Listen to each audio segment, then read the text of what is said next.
أشهد أن لا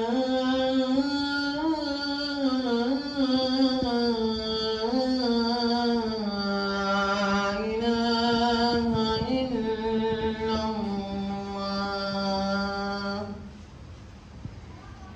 أشهد أن محمدًا رسول الله.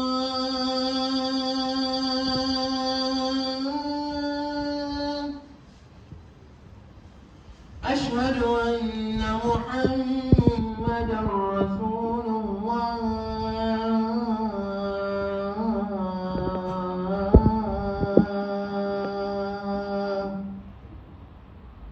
حي على الصلاة.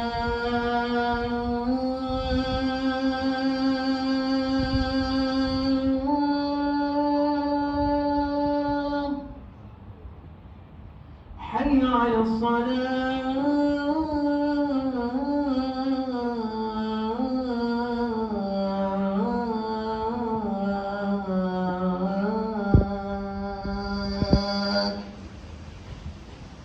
حي على الفلاح.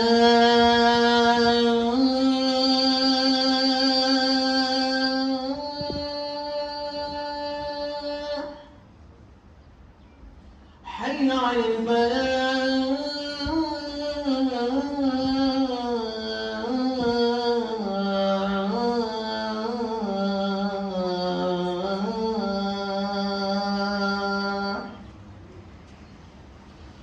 الله أكبر.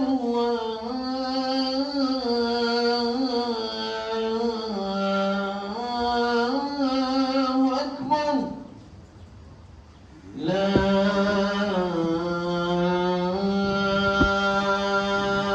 إله إلا الله.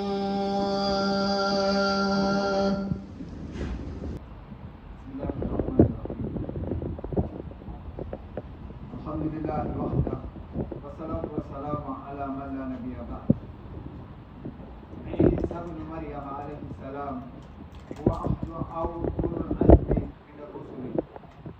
دعا قومه إلى عبادة واحدة أو إلى عبادة الله وحده لا شريك له، وهو كلمته ألقاها إلى مريم وروح منه، ولد من غير أب كما خلق آدم من غير أب ولا أم، فليس له من خصائص الربوبية ولا الألوهية شيء.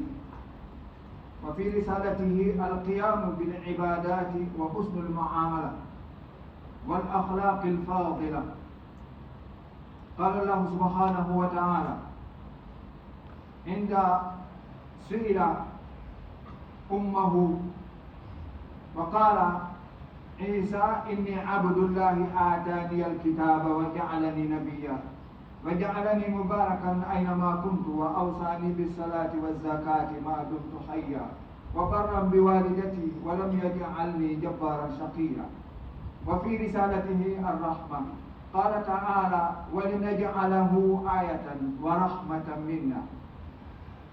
ونعتقد أن الله أيد عيسى عليه السلام بمعجزات وآيات عظيمة، فقد كان زمانه زمان الطب، فجرت على يديه معجزات تناسب زمانه. فكلامه في المهد مع أمه ومع قومه يعد من معجزاته. وكان يخلق من الطين كهيئة الطير وينفخ فيه فيكون طيرا بإذن الله. وكان يمسح على الأكمه ويبرئه بإذن الله. وكان ينبئ الناس بما يأكلون وما يدخرون في بيوتهم. ومن معجزاته أن الله كف بني إسرائيل عنه حين أرادوا قتله، وألقى شبهه على من دل على مكانه، كما قيل ثم رفعه إليه، إذ قال الله تعالى يا عيسى إني متوفيك ورافعك إلي ومطهرك من الذين كفروا من سورة آل عمران آية 55. قال تعالى في شأن المؤامرة اليهودية على عيسى عليه السلام: وقولهم إنا قتلنا المسيح عيسى ابن مريم رسول الله وما قتلوه وما صلبوه ولكن شبه لهم وإن الذين اختلفوا فيه لفي شك منه ما لهم به من علم إلا اتباع الظن وما قتلوه يقينا بل رفعه الله إليه وكان الله عزيزا حكيما. ومن علامات الساعة نزول عيسى وقتله المسيح الدجال. قال تعالى: وإن من أهل الكتاب إلا ليؤمنن به قبل موته ويكون عليهم شهيدا ويحكم بشريعة الإسلام. عن أبي هريرة رضي الله عنه قال: قال رسول الله صلى الله عليه وسلم: والذي نفسي بيده ليوشكن أن ينزل فيكم ابن مريم حكما مقسطا فيكسر الصليب ويقتل الخنزير ويدع الجزية ويفيض المال حتى لا يقبله أحد حتى تكون السجدة الواحدة خيرا من الدنيا وما فيها. رواه البخاري ومسلم. وأقول قولي هذا وأستغفر الله لي ولكم ولسائر المسلمين من كل ذنب فاستغفروه إنه هو الغفور الرحيم.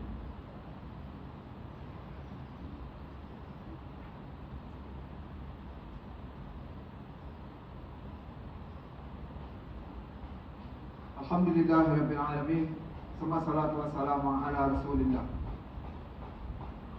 Gloire à Allah, l'unique.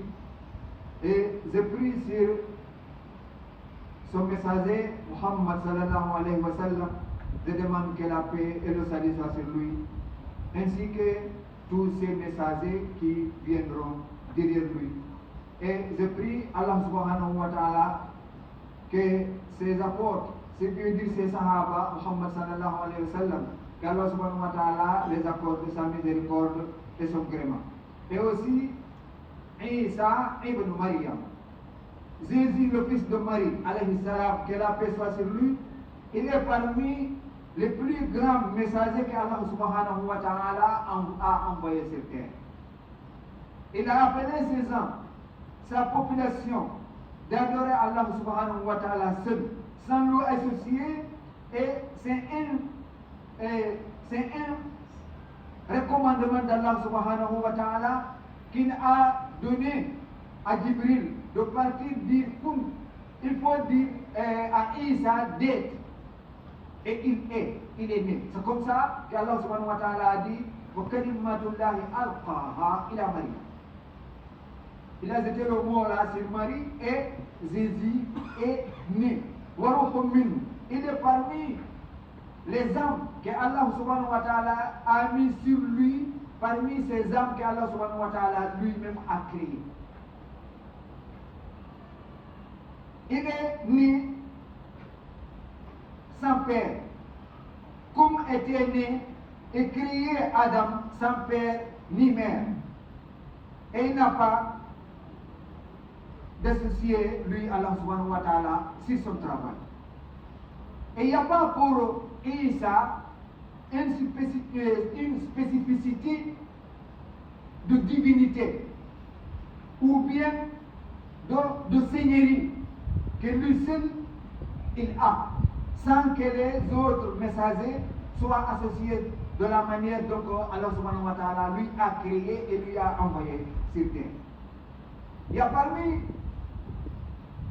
les choses qu'Allah subhanahu wa ta'ala lui a recommandées dans son message, c'est de se mettre debout pour adorer Allah et de faire bien en travaillant avec les hommes. Et la recommandation d'avoir de bons caractères, des caractères nobles, ça fait partie de sa mission qu'Allah subhanahu wa ta'ala lui a envoyé de transmettre à la population, au Banu Israël.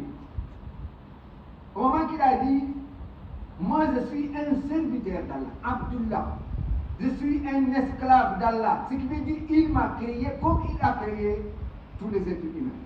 Mais ce qui est plus qu'il m'a donné, qu'il n'a pas donné beaucoup de ma communauté, il m'a donné un livre, l'Évangile. Et il m'a mis un messager et un prophète. Et il m'a donné beaucoup de bénédictions.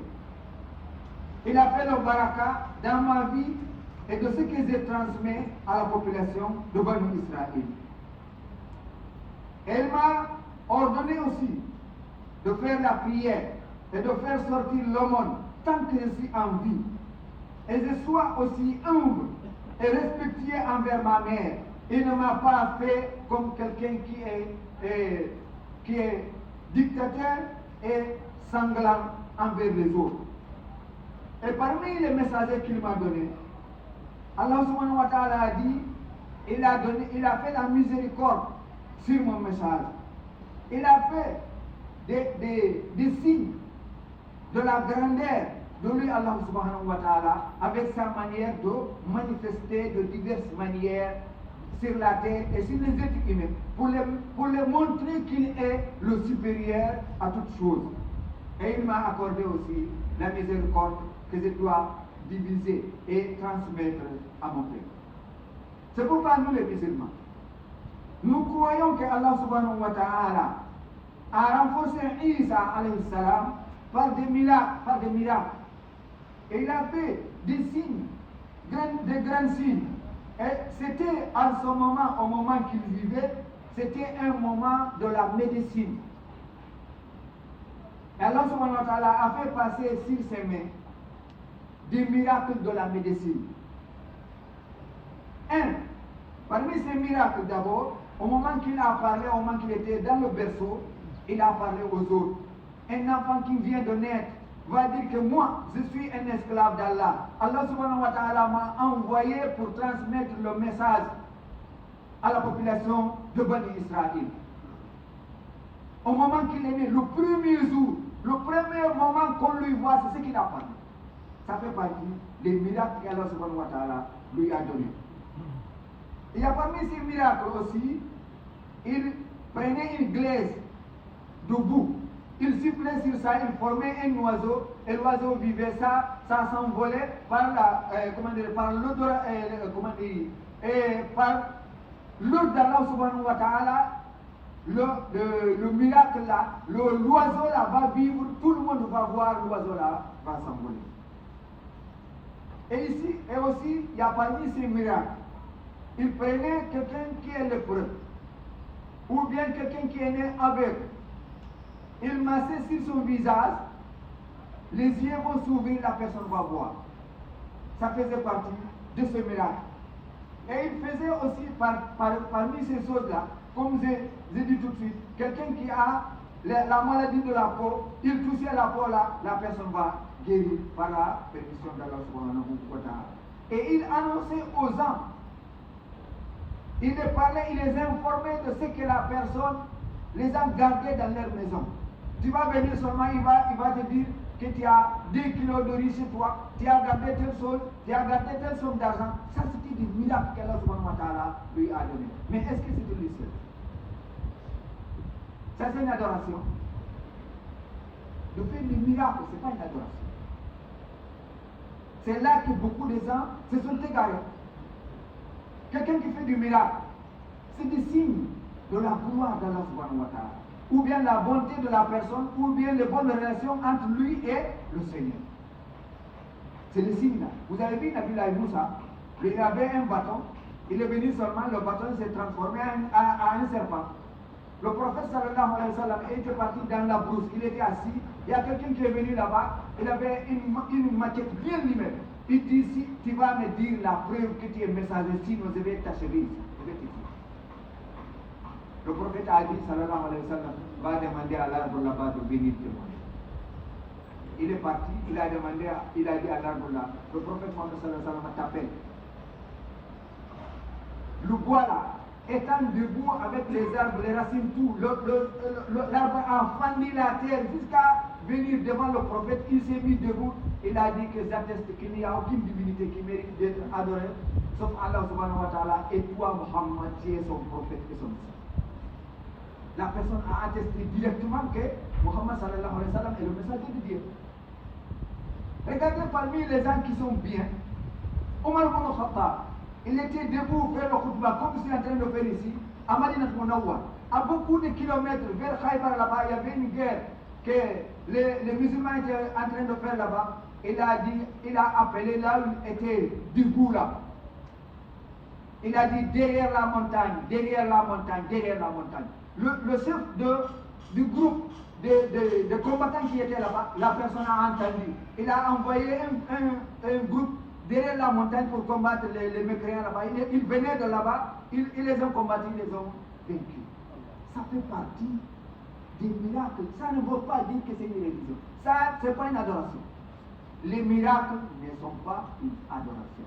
Une adoration, c'est de faire Allah unique, adorer Allah unique, et de faire comme il a dit ici. Il m'a recommandé de faire la prière, faire du bien, faire sortir la zakat, et de lui croire. C'est ce qui est adoration, ce n'est pas le miracle. Il y a parmi ces miracles qu'Allah subhanahu wa ta'ala lui a donné, d'empêcher les Bani Israël de lui tuer. Et ça n'était pas tué dans la foi comme il pouvait. Allah subhanahu wa ta'ala nous a dit dans Surah Ali Imran, ayat 55, Ya Isa, inni mutawaffika. Moi je vais te relever, je vais t'enlever entre les gens là, les Bani Israël, les mécréants là qui veulent te tuer là. Je vais t'enlever entre eux. Et je vais te purifier, je vais t'enlever, je vais les écarter parce qu'ils sont mécréants, ils ne sont pas cru. Allah subhanahu wa ta'ala lui a relevé celui dans le ciel. Il n'est pas mort. Quelle cause? Allah subhanahu wa ta'ala nous dit وَقَوْلُهُمْ إِنَّا قَتَلْنَا عِيسَى بْنَ مَرْيَمَ. Les paroles qu'ils ont dit, nous avons tué Isa ibn Maryam, le Messie. Il dit qu'ils ne l'ont pas tué. Ils ne l'ont pas crucifié. Mais c'était qu'un faux semblant. Celui qui avait montré la place là où était Jésus, c'est le visage qu'Allah subhanahu wa ta'ala a transformé à la personne. Comme Jésus, on l'a pris, on l'a crucifié, on l'a tué. Mais on va poser une petite question là. Au moment qu'on l'a tué, par les paroles, pendant 3 jours, il est là couché, mort. Qui dirigeait le ciel? Qui dirigeait le monde? En ce moment-là, qui était Dieu? Qui était le Seigneur pendant les 3 jours-là? Nous devons nous poser ces questions-là. Allah subhanahu wa ta'ala a dit, ils sont en train de s'aventurer. C'est une divergence que Allah subhanahu wa ta'ala lui seul connaît et ils n'ont pas la connaissance de ça. Ils ne suivent que des hypothèses seulement. Ils ne l'ont pas tué en vérité, mais Allah subhanahu wa ta'ala lui a relevé vers celui parce que Allah subhanahu wa ta'ala a la force, il est sage. Il a la possibilité de tout. C'est ce que nous les musulmans nous devons croire. Ça c'est une ayah qui est dans le Surah An-Nisa, ayah 157-150. Celui qui veut avoir la preuve, il n'a pas parlé. Tout ce que nous parlons ici, c'est le verset coranique et le hadith du prophète sallallahu alayhi wa sallam. Allah subhanahu wa ta'ala a dit, il y a parmi les signes de la fin du monde. Là il dit, وَإِن مِّنْ أَهْلِ الْكِتَابِ. Il n'y a pas parmi les gens du livre qui ne vont pas croire à Jésus, à Isa, au moment qu'il va revenir sur terre avant qu'il va mourir. Et il va être témoin sur eux le jour de la résurrection, de tout ce qu'ils ont fait depuis qu'il est né, depuis 2000 ans et quelques. Tout ce qu'ils ont commis sur terre là, il va témoigner sur eux là le jour de la résurrection. Devant Allah et devant le monde entier. Devant toute la créature. En Abi Hurairah radiyallahu anhu, c'est quoi? Selon Abi Hurairah, il dit, le prophète sallallahu alayhi wa sallam a dit, je jure par celui qui détient mon âme. C'est proche que Isa va descendre sur terre, le fils de Marie. Il va être un juge qui est honnête. Et il va casser la croix. La croix qu'il dit, le Trinité là, il va le casser pour montrer au monde entier que c'est une agression fausse. Il va tirer les porcs, les cochons, pour montrer aux gens que c'est un animal qui n'est pas licite pour manger.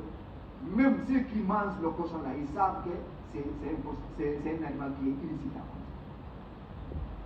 Voyez dans le Giziata, il va créer, il va faire l'impôt pour que ceux qui ne croient pas vont payer l'impôt. Ce qui amènera à tout le monde de le croire pour ne pas payer les impôts. Ça fait partie.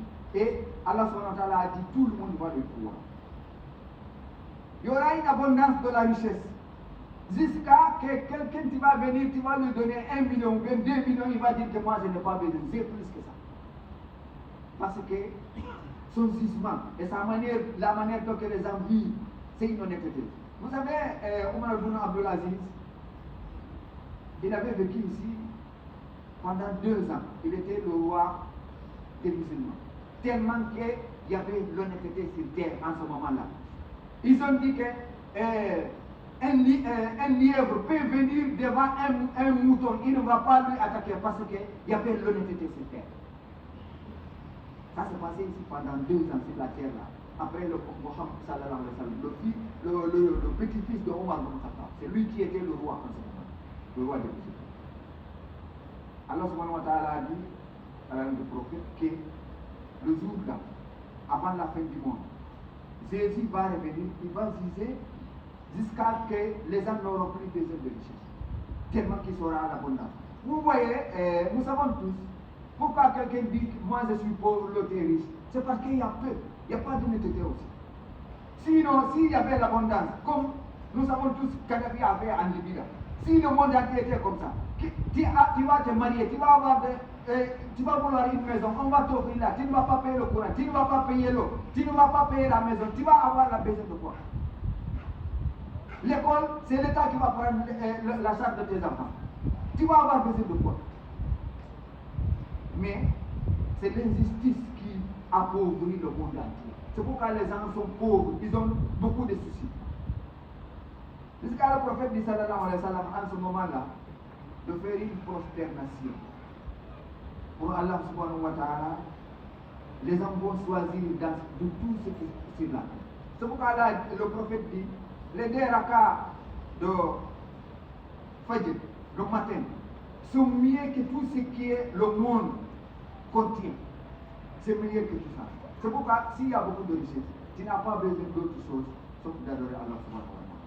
Mais voilà où il y a la blessure. Après ça, la mort de Isa alayhi salam, les Nasara ont changé la doctrine, la manière d'adorer Allah subhanahu wa ta'ala que Allah avait fait dans l'Injil. Ils l'ont changé. Ils ont mis des choses qui n'étaient pas dedans. Jusqu'à ce que les évangiles sont devenus beaucoup. Ils ont fait rentrer dans leur adoration par les initiatives des Yahoud. Et les gens qui adorent les idoles. Et les gens qui font la philosophie. C'est ce qui les a fait éloigner de la réglementation que Isa avait mis et ce qui les avait enseigné. Si nous regardons en 325, c'est en 325 que l'évangile est changé.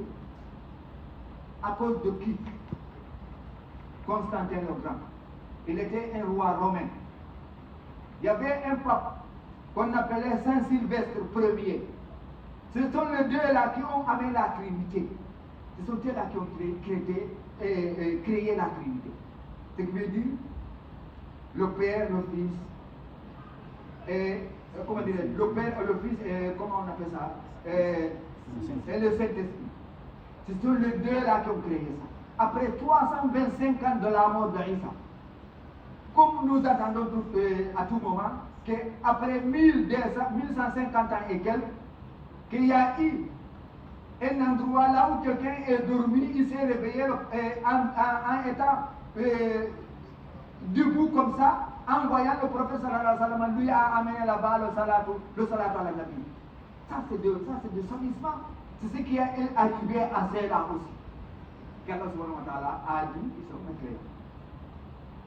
L'évangile l'évangile qu'Allah subhanahu wa ta'ala avait donné à Isa. C'est une vérité.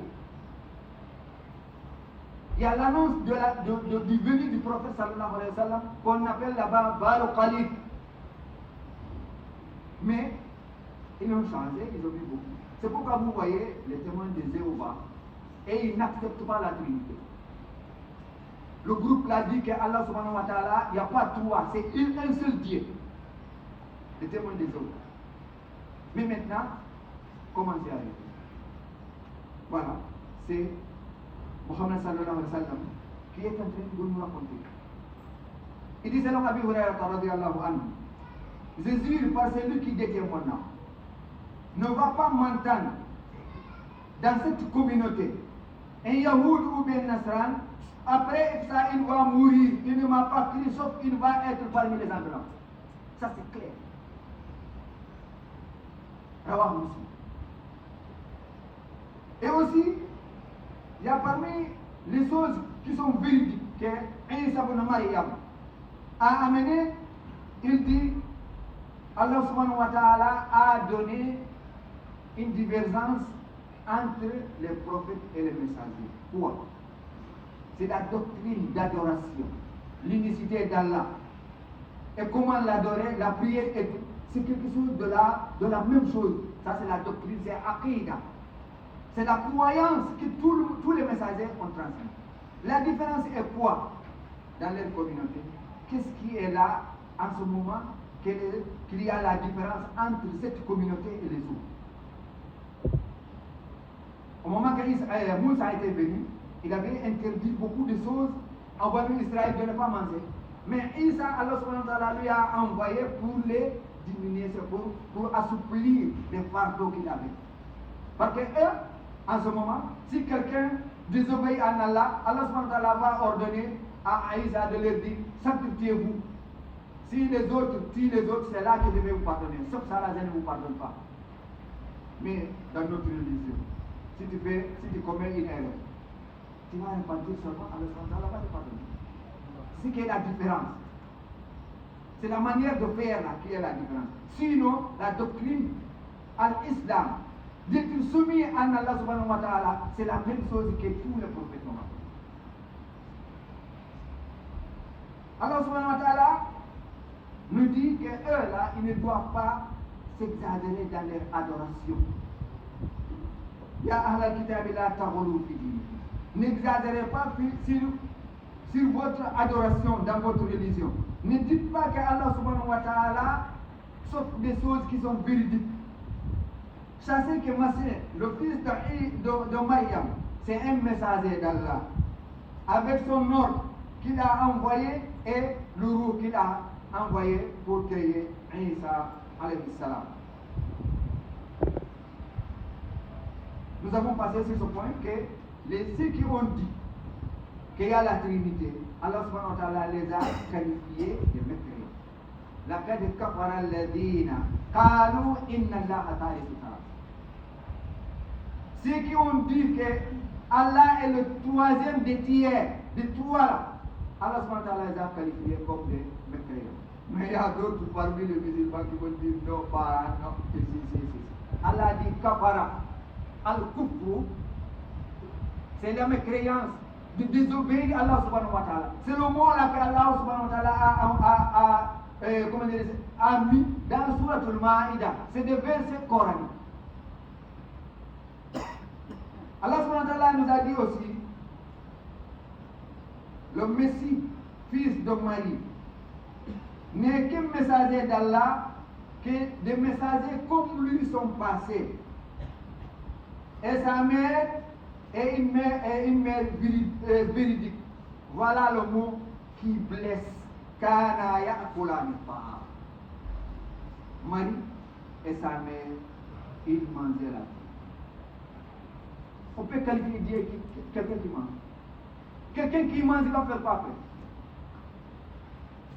Si tu as digéré la nourriture, tu vas faire quoi? Allah subhanahu wa ta'ala a honoré Isa avec sa mère en leur disant seulement il mange. Mais le reste là, il n'a pas parlé. C'est toi qui vas analyser qu'est-ce qui reste là. Quelqu'un qui part dans le verset, est-ce qu'il doit parler de l'adoration là-bas? Un Dieu peut rester un instant sans diriger, sans parler de l'adoration d'Allah subhanahu wa ta'ala. Allah dit, Unzur kayfa nubayyinu lahumul ayat. Regarde comment nous les avons éclairci les versets. Summanzur anna yufakun. Regarde comment ils se sont écartés de la vérité. Ils ne l'ont pas cru. Combien de musulmans qui ne croient pas ça? Tu vas dire que tu crois, mais le 31 décembre, qu'est-ce que tu vas faire? Qu'est-ce que tu as programmé? Tu vas faire quoi? Tu crois à quoi? On va à 0 heure. Au moment qu'on va allumer le soda, tu vas sortir de chez toi pour regarder. On t'attend. On va voir qu'est-ce que tu as dans ton cœur. C'est beaucoup mieux. Le temps est arrivé, on va essayer de diminuer un peu. Allah subhanahu wa ta'ala a dit dans tout ça là, voilà tujadilu ahlal kitabi illa billati hi ahsan. Nous les croyants, les musulmans, nous ne devons pas sortir et discuter avec les gens de l'Église de la manière qui est bien. Pas sortir ici, dire ceci et cela, non. Reste dans ton coin et tu connais ce que Allah subhanahu wa ta'ala a dit dans le Coran. Et c'est lui-même qui t'a raconté tout ce qu'il a raconté. Il a dit voilà tujadilu ahlal kitabi illa billati hi ahsan. Qu'est-ce que vous allez dire? Dites que nous avons cru ce qui est descendu sur nous et ce qui était descendu sur vous. Nous croyons à l'évangile, nous croyons au Coran. Wa ilahukum ilahun wahid. Notre Seigneur avec votre Seigneur est seul et unique. Wa nahnu lahu muslimun. Nous sommes soumis sur ses ordres. C'est là que tu vas t'arrêter. Dans notre alphabet. Et Allah dit dans notre Baqarah, ولن ترضى عنك اليهود ولا النصارى حتى تتبع ملتهم. Les Yahoud et les Nasara, ils ne vont jamais être contents de toi tant que tu n'as pas suivi leur chemin. Jusqu'à qu'il dit dans cette Baqarah, il a dit dans un autre verset, et vous qui avez cru, si vous croyez, vous obéissez à une partie de ceux qu'on a donné le livre, ils vont vous retourner dans la mécréance après que vous avez cru. Tu travailles avec le patron, ou bien tu amènes ton enfant sur un endroit. Ils ne vont jamais être contents de toi tant que tu ne les as pas résolus. Tu as entendu, c'est bien. Tu as compris, c'est bien. Tu as pratiqué, c'est bon. Si tu ne fais pas, on t'a transmis le messager d'Allah subhanahu wa ta'ala et son prophète sallallahu alayhi wa sallam. Il dit, Allah subhanahu wa ta'ala, c'est là. Ils veulent qu'il y a toujours des difficultés ou des divergences entre vous les musulmans de foi. Il y a quelque chose qui les met en amertume dans leur cœur. Ils ne vous aiment pas. Comment ne pas vous aimer? C'est parce que vous n'acceptez pas ce qu'ils sont en train de faire. Ce qu'ils disent dans les télévisions, dans les médias, dans leur fabrication et tout, c'est petit de ce qu'ils gardent dans leur vie. Nous devons être conscients de ça. Allah dit, répétez, nous vous avons éclairci les versets si vous travaillez avec votre conscience. C'est clair. Allah subhanahu wa ta'ala nous a parlé. Celui qui accepte, il accepte. Celui qui n'accepte pas, Allah subhanahu wa ta'ala a fait que nous avons fait notre mieux dans les médias, partout. Les savants sont en train de nous éclaircir ce point-là. Celui qui entend, c'est beaucoup. S'il n'écoute pas, c'est bon pour lui. Allah subhanahu wa ta'ala, le prophète dit, Man tashabbaha bi qawmi fa huwa min. Celui qui imite un groupe de personnes, il va être comme eux. Il y a un autre hadith, il a dit, on va lui réciter le jour de la résurrection. Qu'Allah nous en préserve et nous donne la bonne compréhension de notre religion et nous donne la possibilité de faire ce que nous devons faire dans notre religion. وآخر دعوانا أن الحمد لله رب العالمين. ربنا آتنا في الدنيا حسنة وفي الآخرة حسنة وقنا عذاب النار. ربنا لا تزغ قلوبنا بعد إذ هديتنا وهب لنا من لدنك رحمة إنك أنت الوهاب. اللهم أرنا الحق حقا وارزقنا اتباعه وأرنا الباطل باطلا وارزقنا اجتنابه. ربنا آتنا في الدنيا حسنة وفي الآخرة حسنة وقنا عذاب النار اللهم صل على محمد وعلى آل محمد كما صليت على آل إبراهيم وعلى آل إبراهيم إنك حميد مجيد اللهم بارك على محمد وعلى آل محمد كما باركت